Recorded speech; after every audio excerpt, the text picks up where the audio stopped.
नशे की लत से सिर्फ तन, मन और धन की ही हानि नहीं होती, बल्कि इसका असर परिवार, समाज और देश पर भी होता है। नशे के व्यापार से होने वाली काली कमाई से देश विरोधी ताकतें और मजबूत होती है। कि नारकोटिक्स ट्रेड को एंटी सोशल एलिमेंट्स,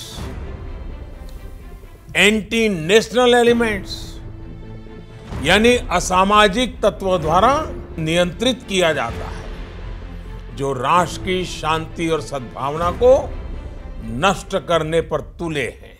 नशे के चंगुल में फंसे युवाओं को निकालने के लिए प्रधानमंत्री नरेंद्र मोदी ने नशा मुक्त भारत का आह्वान किया है। इस आह्वान को संकल्प बनाते हुए गृह मंत्री अमित शाह ने नशे के खिलाफ जीरो टॉलरेंस की नीति पर चलते हुए त्रिसूत्रीय रणनीति से नशे के कारोबार पर नकेल कसने की दिशा में काम शुरू किया और अनेक कदम उठाए, जैसे कि एनकॉड का गठन करना, एनसीबी को राष्ट्रीय स्तर पर नोडल एजेंसी बनाना, जेसीसी का गठन, दोहरे उपयोग वाली दवाओं के दुरुपयोग को रोकने के लिए स्थायी इंटर मिनिस्टेरियल कमेटी, एकीकृत डेटाबेस निदान, ड्रग्स ट्रैफिकिंग के ट्रेंड एनालिसिस एवं डेटाबेस मैनेजमेंट के लिए SIMS ई पोर्टल, राष्ट्रीय नारकोटिक्स K9 पुल की स्थापना, ईडी और अन्य खुफिया एजेंसियों द्वारा विश्लेषण व संपत्ति जब्ती इत्यादि। जो ड्रग के कारोबारी है, जो व्यापारी है, इसके सामने रूथलेस अप्रोच के साथ कड़ी से कड़ी कार्रवाई करते हुए हमने नहीं रुकना चाहिए। अगर ये करते हैं तभी जाकर इस लड़ाई को गति मिलेगी और लोग इस लड़ाई में आने से पहले अपने आप को 1000 बार सोचेंगे। वर्ष 2006 से 2013 और 2014 से जून 2023 के बीच नारकोटिक अपराधियों की गिरफ्तारियों में 321%, कुल दर्ज मामलों में 199% और ड्रग सीजर में 2 गुने से भी ज्यादा की बढ़ोतरी हुई है।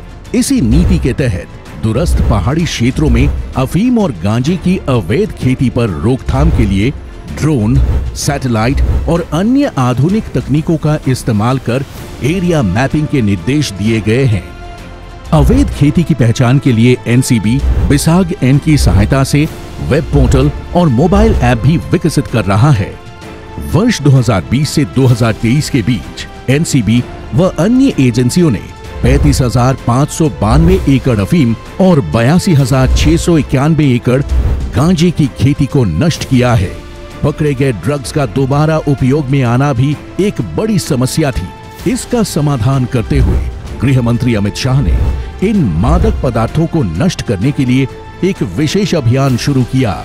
इस अभियान के तहत आजादी की 75वीं वर्षगांठ के उपलक्ष्य पर 75 दिनों के दौरान 75,000 किलो मादक पदार्थों को नष्ट करने का लक्ष्य को सफलतापूर्वक पूरा किया गया। इतना ही नहीं, लक्ष्य से आगे बढ़ते हुए 12,512 करोड़ रुपए के 12,19,399 किलो जब्त ड्रग्स को नष्ट किया जा चुका है।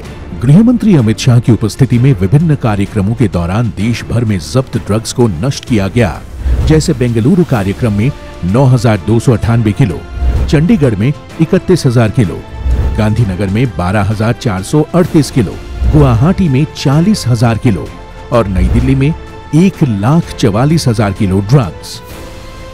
ये गृह मंत्री अमित शाह के कुशल, समर्पित और दूरदर्शी नेतृत्व का ही परिणाम है कि नया भारत नशीले पदार्थ और उनके कारोबारियों को धरपकड़ और पकड़े गए ड्रग्स को नष्ट करने के नए रिकॉर्ड व कीर्तिमान बना रहा है।